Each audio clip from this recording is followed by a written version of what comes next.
about the handouts. There are 2 handouts. So in your GoToWebinar panel, if you click on the white arrow, which is on the orange background, it will expand that GoToWebinar panel. You'll find the 2 handouts, one specifically about summer camps, the other one about registration forms and requirements. If you cannot download those from the GoToWebinar panel, send me a question in the GoToWebinar panel asking that I email it to you after the session is over. So if you can't download it right now, that's fine. I can get that to you later on.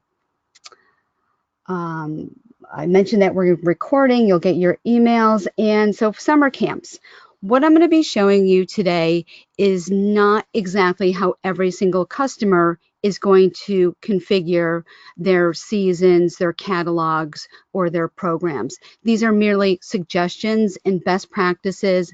I'm going to be listing some common errors, things to watch out for. So even if you've done summer camps with us before, in the past, there's some things you might need to go through and review, especially if you've had any custom procedures relating to pricing or eligibility rules.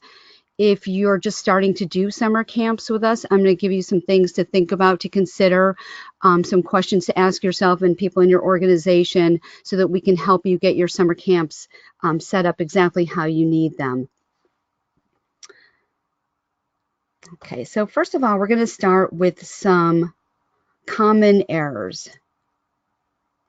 And this is mainly for customers who have used Community Pass in the past for summer camps, and some things that you might tend to forget about from one season to the next. If there are any validation or price procedures put in place, and I'll show you where to find those in a few minutes, you should probably create your new 2019 season or your new 2019 catalog like your 2018 season. Like, use the same naming conventions, use the same kind of structure, the same kind of program groups, because oftentimes that's what's needed for that custom procedure to work. And by custom procedure, that can be a price procedure where it's putting in like maybe discounted pricing, or it might be an eligibility or validation procedure. So like you need to have certain eligibility rules or certain validation. By validation, I mean like maybe you have to have like a minimum of 2 weeks of camp. That would be an example of a custom validation procedure. Take a look at your eligibility and make sure it's correct.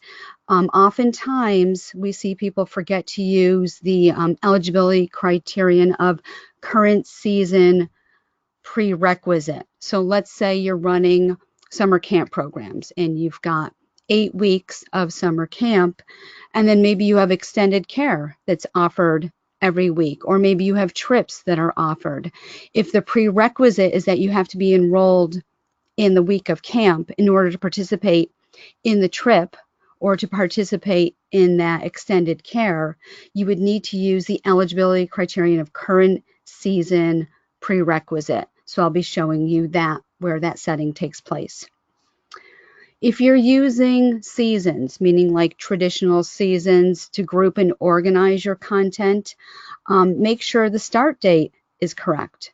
So if you put a start date like of June 24th, because that's your first date of camp, well, your customers are not going to be able to register.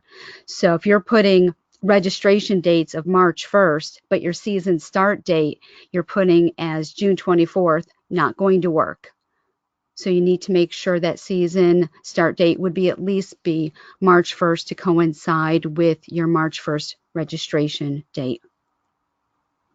And then try to test it out. Go onto the admin site, use like a test family, and then test it out before it goes live to the public.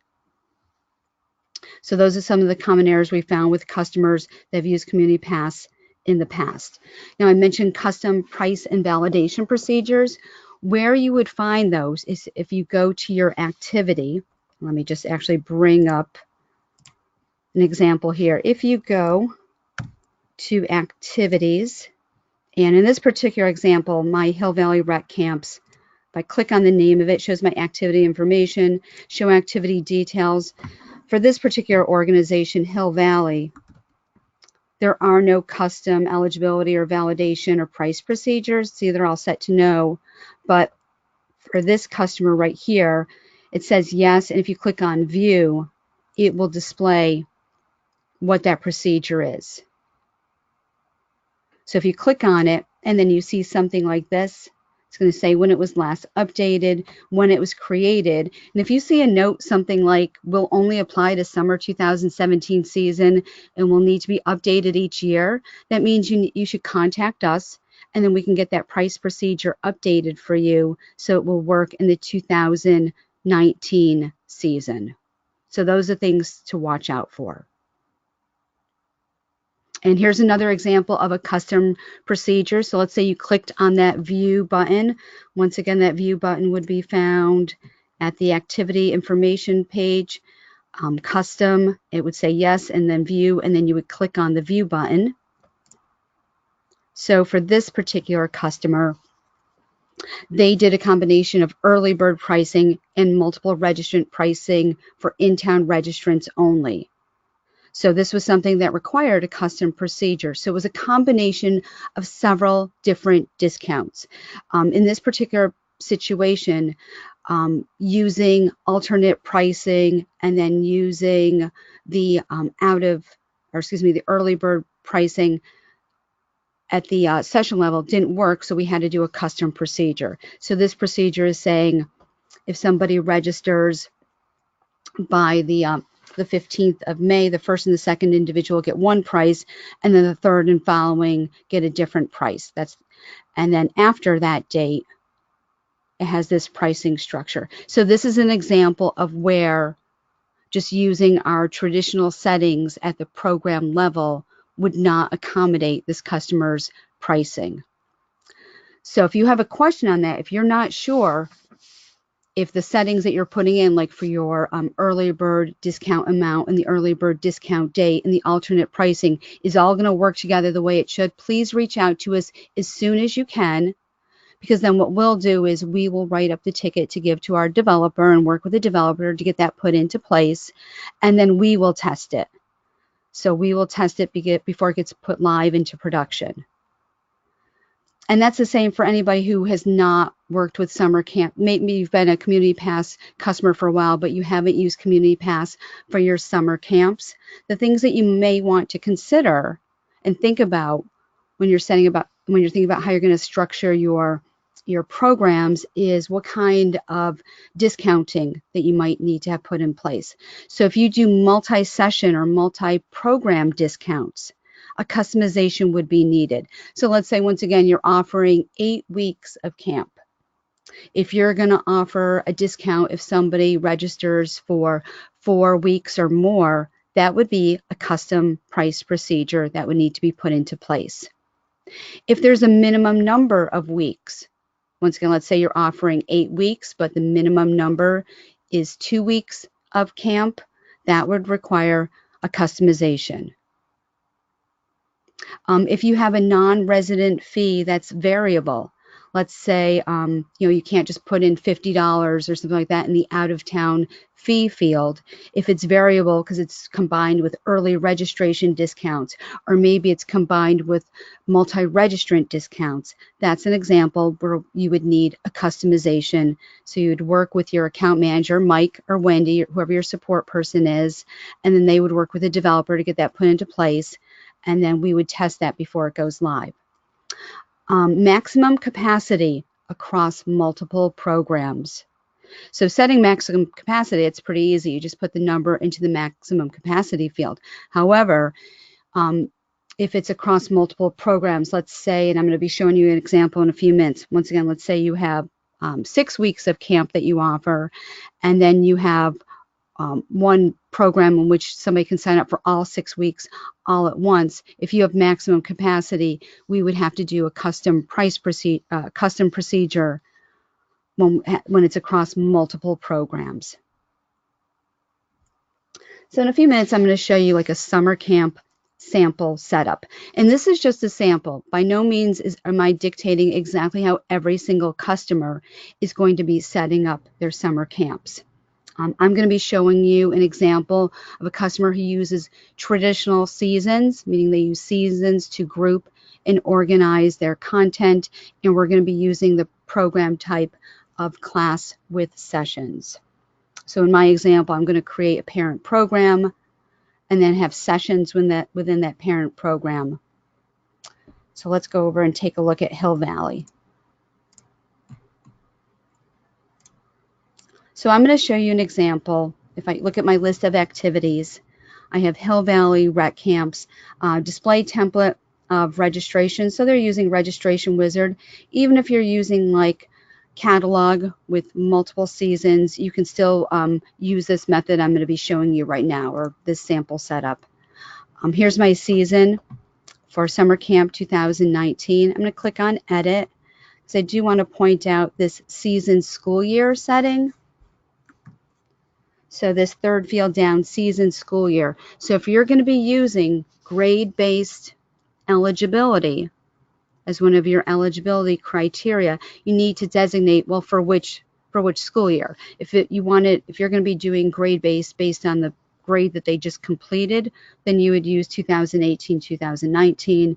If it's for the grade that they're going into in this fall, it would be 2019, 2020 for the season school year.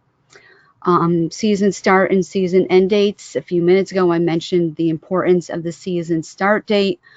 You wouldn't want to make that in the middle of June if you're going to be opening up registration on the public site starting on something like March 1st.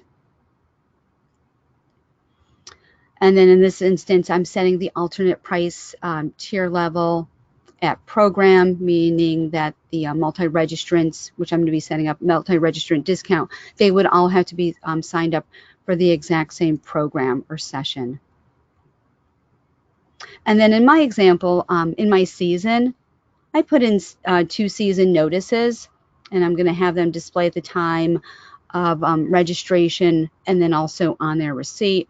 I put in things like our summer camp is broken out into 2 camps, preschool camp and school age camp, and then no camp on Thursday, July 4th. So I'll go ahead and save that.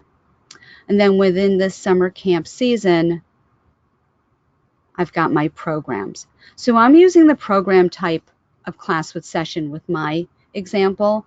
If you choose to, you may use the program type of program if that's what you've become used to.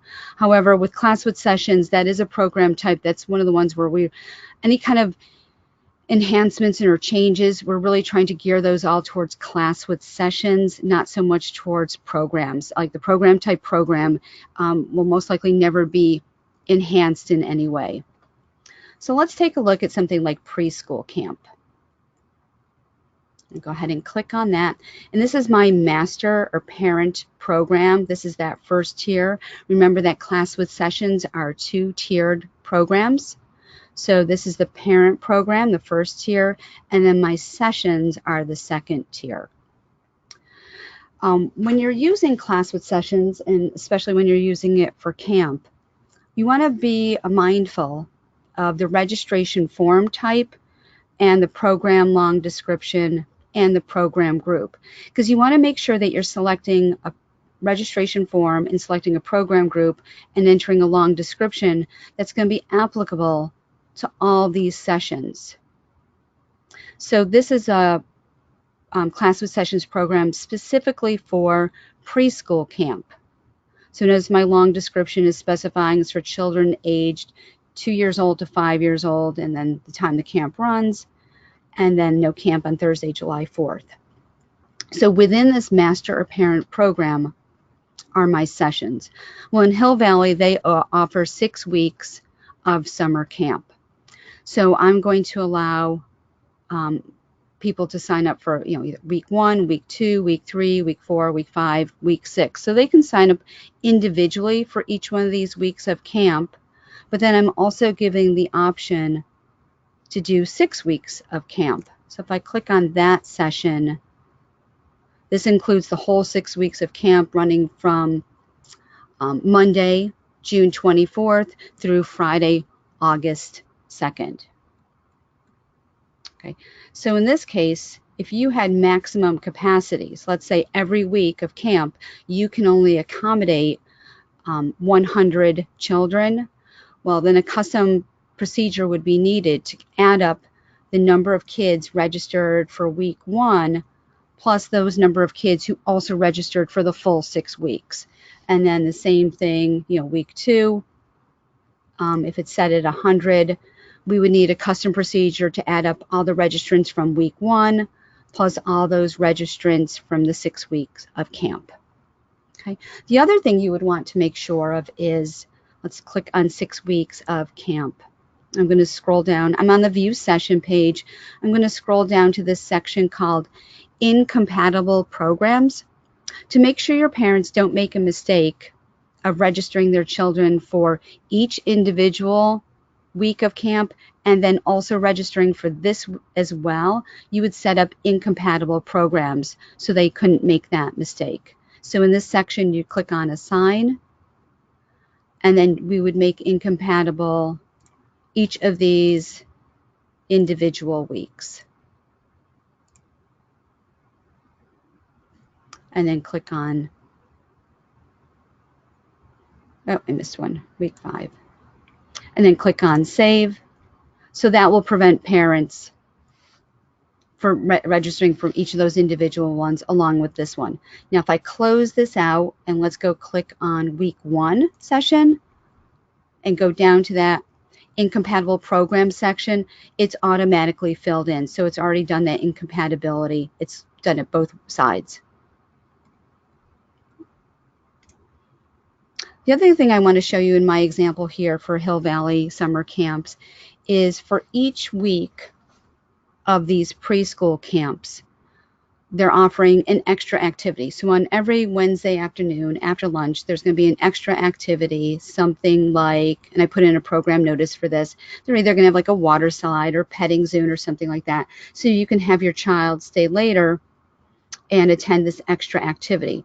But the rule is you have to be attending that week of camp to attend that extra activity.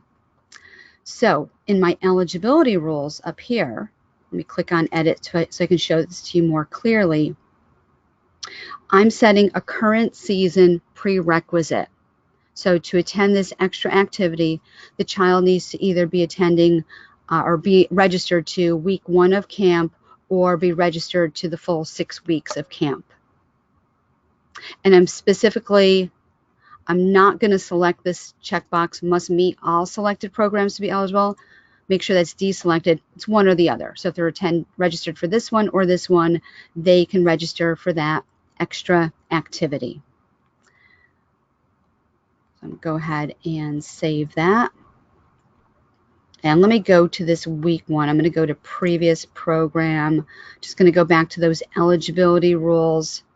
So for my eligibility rules for week 1, week 2, week 3, week 4, and then the entire 6 weeks, age at program start. So there has to be between ages 2 and 5. When you designate an age at program start, you have to make sure that you have the program field called program start date filled in. It's not a required field, but this eligibility criterion won't work if you don't have your program start date filled in. We have a new eligibility criterion that we added recently. It's called age as of date. You may not use that for summer camp, but you might use it for other things. Just want to make you aware that that's something new that we've added in, age as of date. So if you want to make sure they're between 2 and 5 as of June 1st, you can put in between 2 and 5 as of, and then just make that selection June 1st. If you want to know more about this age as of date or have questions, put in the questions into your question panel and we can get that answered for you. So I'm going to go ahead and save that eligibility rule for my preschool camp. And so when you're setting up something, let me go ahead and close this out, go back to the master program. When you're setting up multiple weeks of camp, you're doing like maybe 6, 8, 10 weeks of camp, it gets a little bit tedious. So you probably want to use the feature called Create Like. So if I click on week 1, if I use the Create Like feature, it's going to copy over everything. So it's going to copy over everything in this View Session section. And then for these individual sections down here, it will copy over alternate pricing. So if you have alternate pricing in place, that will copy over. Incompatible programs, that will copy over as well. And your eligibility rules will copy over. Want to point out that right now, as of today, the policies are not copying over. They will copy over probably another 2 to 4 weeks. We're making a change, an enhancement on that. But for right now, the policies are not copying over. Instructors do not copy over, and schedule does not copy over on a create like. Okay, now alternate pricing does copy over. So you might you want to go back and double check those settings to make sure they're correct. So if I go to, let me go to week 1 extra activity, because I have some alternate pricing set up there. In this alternate price section, let me click on edit settings so you can take a look at that. I'm using the alternate price option of multi-registration only. So that's commonly referred to as like a sibling discount. And my multiple registrant tiers is, I'm setting it to 2. So that means there's 2 tiers. The first child gets 1 price, and then the second child and beyond gets a different price. I'm going to go ahead and save that. And then once you set up that, you have to put in your values. So for individual 1, that means child number 1 is going to pay $10, and then the price for child number 2, 3, 4, 5 is going to be $5 each. If I were to do a create like on this, and let's say I was going to set this up for week 6 extra activity, so let's go ahead and do that.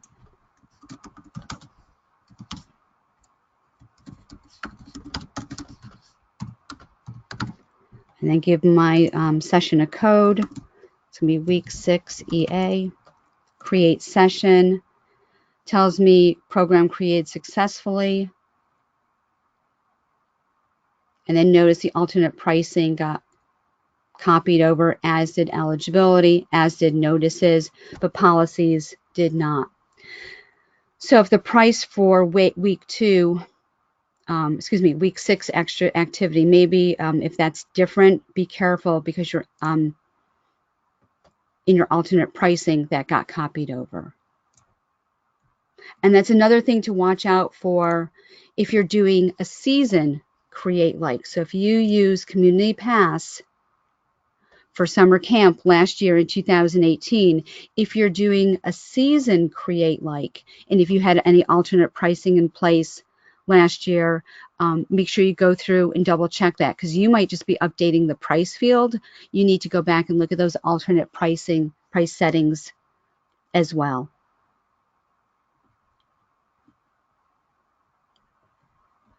Okay, so let me go ahead and, so I just showed you an example of where I was doing it in a registration display template.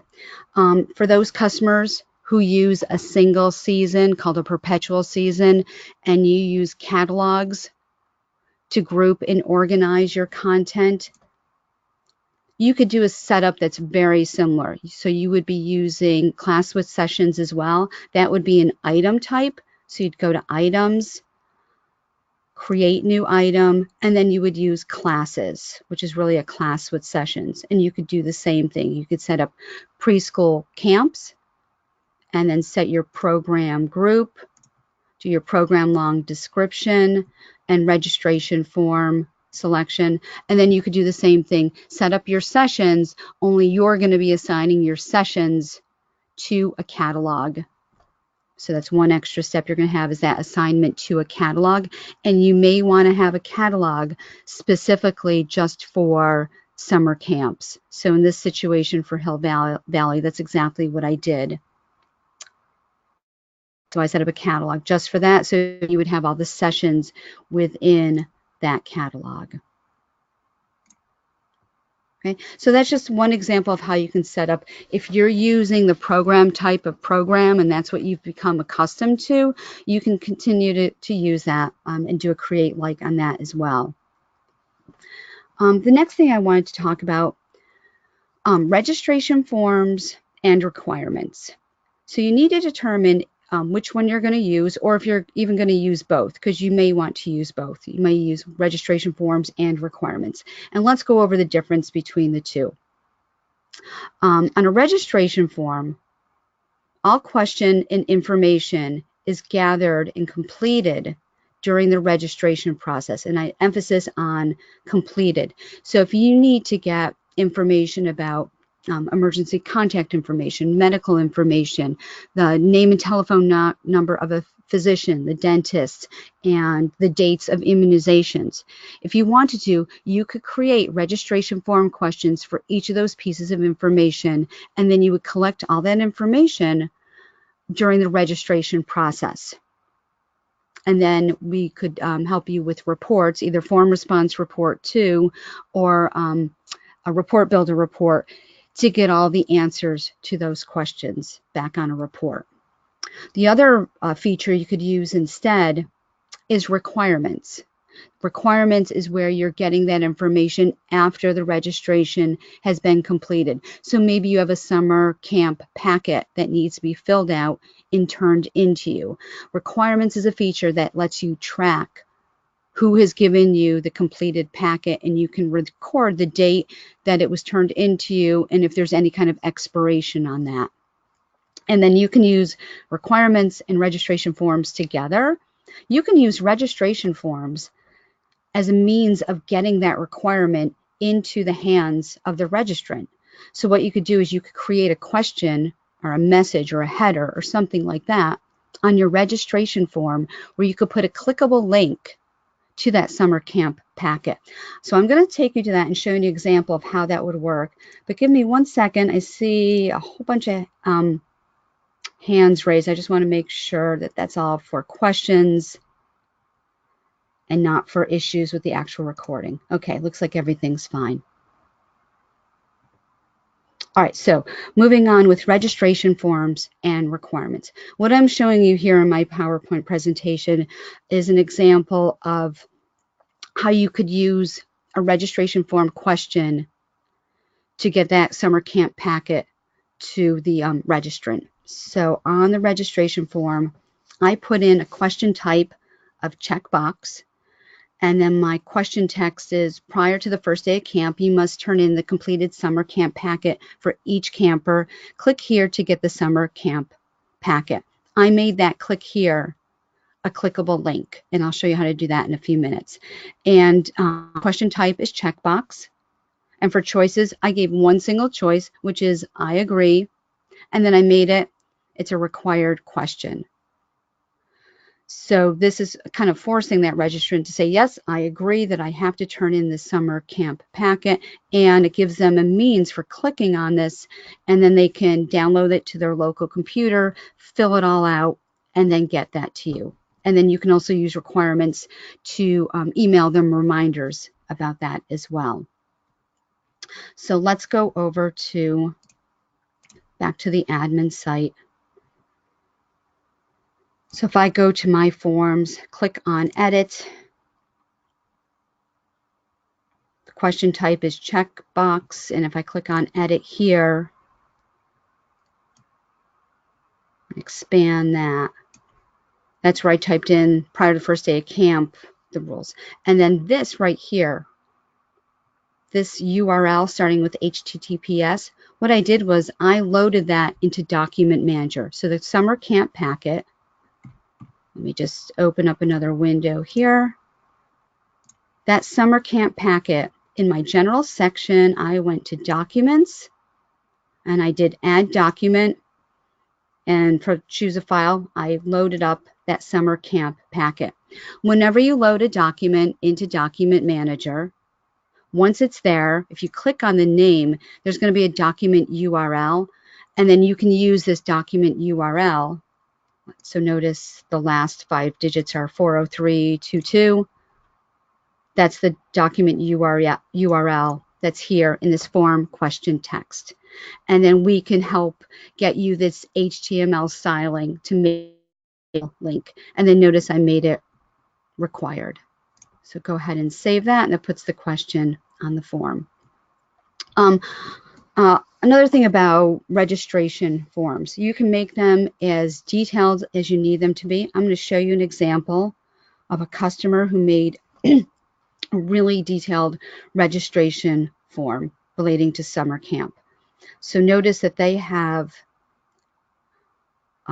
questions for the child's grade in the fall, the mailing address, parent names, home phone numbers, work phone numbers, etc. Now, we know a lot of the information like this is often found on the account profile, but some customers like to have it also on the registration form, so they have all that information all in one place, and then use something like Report Builder to build a report that has all of the responses to these questions. This particular customer has busing in their area, so they're asking information relating to busing. This right here, this is an example of a header question. This is an example of a question type of message. This is also a message right here. And then this is just text right here. And now with this particular customer, for immunization records, they're looking for dates for specific immunizations. And then you can make this was made a date question. So it's not like you can just enter in, you know, some wording in there. It's an actual date field. So it will accept only date responses there. So this is the level of detail that you can do on a registration form, if that's what you choose to do. If you want to do registration form instead of collecting something like a camp packet. Okay, so now let me show you that registration form one more time. So we've got all this huge amount of detail and information that's getting entered on these registration forms. Well, then eventually you want to get that information back on a report. I've mentioned Report Builder. I'm not going to build one. I'm just going to show you quickly. There is a type of report in Report Builder called printer formatted.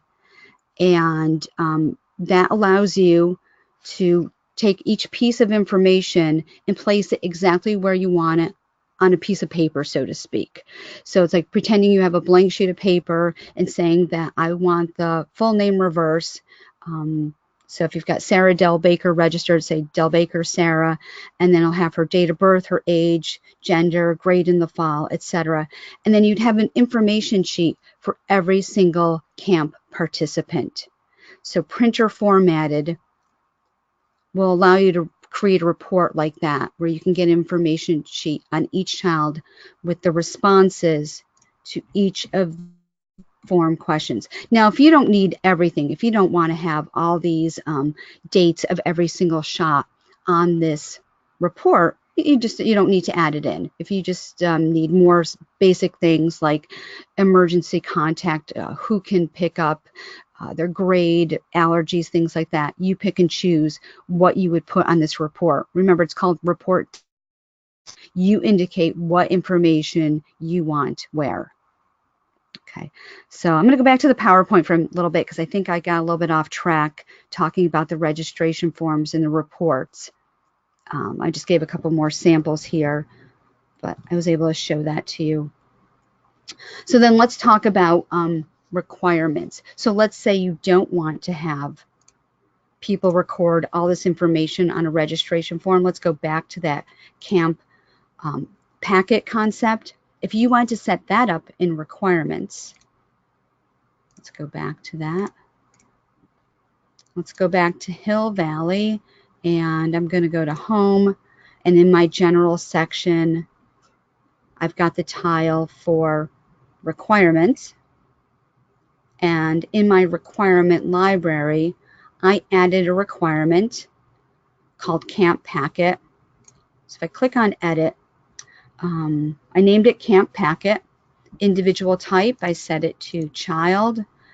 And then duration, I set it to program, meaning that Camp Packet is good for just that one program.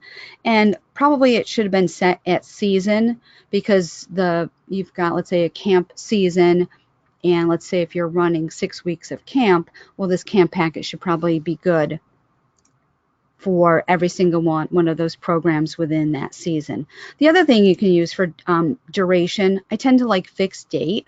It seems to accommodate a lot of different situations, meaning like when you get that completed camp packet in your hands and you're marking it complete, you can put in the date that expires, so to speak. So if you wanted to fill in, let's say, a date of September 1st, you could fill that in And then after that date, that packet is no longer valid. So next year in 2020, they'll have to do it all over again. All right, so getting back to this requirement setup information, notice here where it has internal use only, I specifically have that deselected. And the reason why is I want parents to be notified, or the primary contact, let me put that. I want the primary contact in the family to be notified and let them know about this requirement. So once the registration has been completed, when they get their email with their receipt, it's going to list this whole description on there. It's going to say, please send in the following. And then notice also here in the description, this is another place where I have that URL from Document Manager. So that makes it a clickable link in the email. So that's another place where they can get that camp packet. So it might seem a little redundant to have it in a registration form question and on the email receipt and somewhere else, but sometimes the more places you have it, and easier it is for parents, primary contacts, to get that information. So this, I added that there in the description. So the description, you know, it's not a required field, but this is a place where you want to put in all the detailed information of exactly how you want, what you want the parents to do to complete that requirement. This specifically says, click here and then please mail or drop off at 141 Dayton Street in Ridgewood. So you tell them how they would complete that requirement. So let me go ahead and save that. And then we would do assignment. If you click on the name of the requirement, come down here to the program section, click on assign, and then this is just where you apply filters, and then this is where you can get your list of programs where you can assign it. So this requirement is in place for each one of these camp programs. So you make your selection, click on assign, or if you need to unassign, and then click on save assignments. So now when somebody registers for any of those programs, they're going to have that requirement in place, and that'll be noted on their email receipt. And then let me go ahead and save this, close that out. You will then be able to use the requirement queue to filter and look for any families that still have an incomplete requirement for the camp packet. I don't think I did any registrations. So you'd have some results down here with the families' names, and then you'd have an opportunity to complete that from here. There is a whole separate training video specifically on requirements, and that is found in Help in Training. Also, your support people, Mike and Wendy, are available to help you with requirements as well. Okay. So that is requirements. Here's a slide on adding the HTML styling to the registration form question and also to that description that's in requirements. So this gives information on that. The handout that I provided also has this information as well about getting that HTML styling added. And there's our registration form samples. Next thing I want to talk about is policies. Any policies that you want to assign to your summer camp programs. So let me go back to the admin site. So policies is a new feature that we introduced about a week and a half ago. They used to be at the activity level. So if I click on the name of your activity, actually let me click on edit. They used to be found right here, Code of Conduct, Refund Policy, Legal Statement. Now they are in the setup area. Remember, setup is only accessible by organization administrators. If you go into setup and use the menu on the left-hand side, policies. Now I've created policies specifically for summer camp. So I put in place a code of conduct. I also put into place a refund policy, and then I assign them to the appropriate programs. So let's take a look at this summer camp code of conduct. Click on edit, And so I put the name and then display name. This is how it's going to display during the registration process. So when the policies and agreements page, that's the page that pops up right before that confirm registration page where they check out, they would see a policies and agreement page for Camp Code of Conduct. And then there's a view button, and they would be able to see this is the policy right here that we have in place. And then I've set it so that it automatically assigns to any new programs that are created. And I can limit that to specific activities. And then if I wanted to, I can choose to have it display on an admin registration. So I go ahead and I save that. And then I assign it by clicking on the name of it. Click on Assign. So this looks a lot like the requirements page that we just saw a few minutes ago. And I assigned it to the appropriate programs. So if I want to continue to have this assigned to, actually let's just choose all of them and then click on Assign. You know, I clicked each one of them individually. I could have like done a select all down here. There's a button for that. Then click on Assign and then save my assignments. So now if we were to go back and do a view session, there's going to be a section specifically for policies, and then that policy for the code of conduct would be assigned. And then I can do the same thing for that refund policy. So I can do an assignment on that. I'm going to select all, assign, save. So now that refund policy is assigned to all those summer camp programs as well.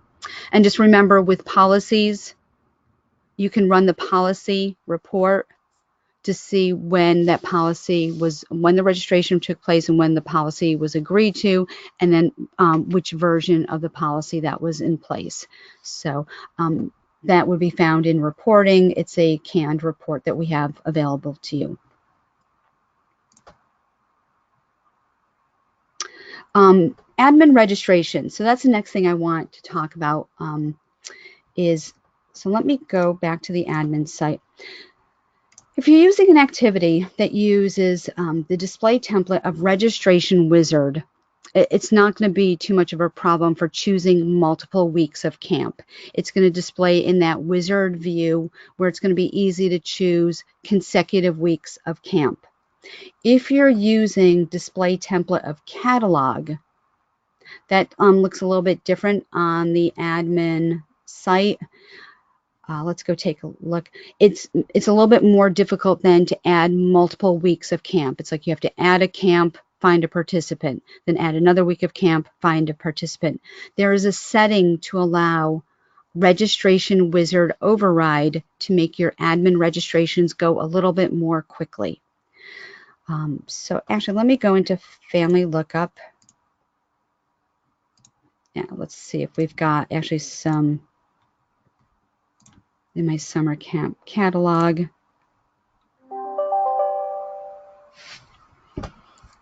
And I'm just going to do a quick create like, and I'm going to do week 2.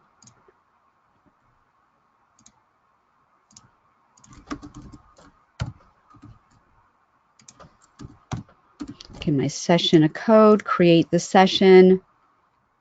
So now I've got week 2 in here. Okay, so now I'm going to go up here to Family Lookup. I'm going to use my Del Baker family. And over here on the right where it says registration, select a season or a catalog.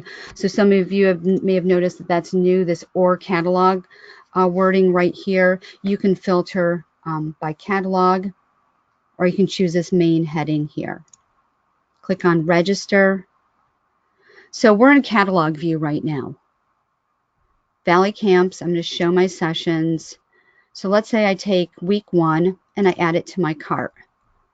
And let's say that Mary is going to attend week 1. Click on continue. All right, well, let's say Mary wants to do week 2 as well. Well, now I got to go back to continue registering, go back to show sessions, click on add to cart, and then choose Mary. And if Mary wanted to do 6 weeks of camps, I'd have to do that 6 times. So we have a setting called Registration Wizard Override to make that go a little bit more quickly. So what I'm going to do is I'm going to cancel out this registration I just clicked on Del Baker up there, cancel that out. I'm going to go into setup, and in registration, I'm going to change a setting here called Registration Wizard Override. And when I turn that on, now I'm going to go back and I'm going to do that same registration again. So I'm going to go to Family Lookup again, use my same Del Baker family, use that same selection. Now it looks like this. So Mary, she wants to take 2 weeks of camp. We're choosing the participant first. So now we choose the participant, click on Continue. Mary wants week 1 and she wants week 2, and she also wants aftercare for week 1 as well. So we're able to choose all 3, click on Continue, and then we get to the Set Requirements page. So you don't have to go back and forth, add a week, continue registering, add a week, continue registering. That Registration Wizard Override lets you select them all at once for that participant. If you have questions on that or want help knowing where to turn that on, or you don't feel like going into setup, or you don't feel comfortable doing that, or if you don't have access to setup, contact us. We will work with you and discuss if that's a good option to allow that Registration Wizard Override and help you turn that on. All right. Last thing I want to talk about, reports and rosters. And at some point, I actually thought about talking about this first, because if there's certain things that you need to have on a report or on a roster, or information that you need to provide to the state or the county regarding your summer camp registrant, you have to think about, well, where am I going to gather that information from during the registration process? If it's going to be part of their account profile, great, that's super. But if it's not, you might need to add it on a registration form, like things like all those immunizations, or the date of their last physical, or if they've been diagnosed with any allergies like gluten, egg, dairy, things like that. So if that information is needed on a report, make sure that you add that to your registration form. So kind of think backwards. What kind of reporting, what kind of information do I need to give to the staff, to the camp counselors who are interacting with these kids every day? Like, do they need to know that certain children might need a little extra help with certain activities? So think about those things when you're putting your registration form together, or if you're putting together a camp packet. And the reports that are available to you, once again, are your canned reports. So when I say canned, I mean over on the left-hand side, the drop-down list of canned or pre-formatted reports. The ones that you typically would use would probably be Form Response Report 2. That would give you the responses to the registration form questions. And then Individuals by Program, that's just really a simple, basic roster report. And then anything regarding payments, of course, you're going to find that in your typical payment information.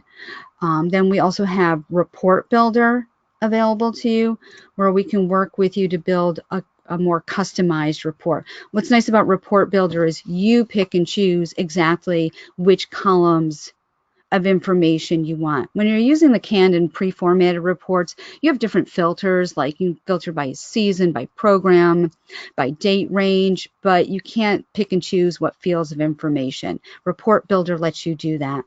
So earlier in the training, I showed you that Report Designer for this particular customer. If I go to View Data, we are able to specify exactly which fields of information. So they wanted the program description, the age, the full name, reverse, the birthday. And if I scroll across, they put it in all those registration form questions as well. So you can see how Report Builder gives you just more functionality.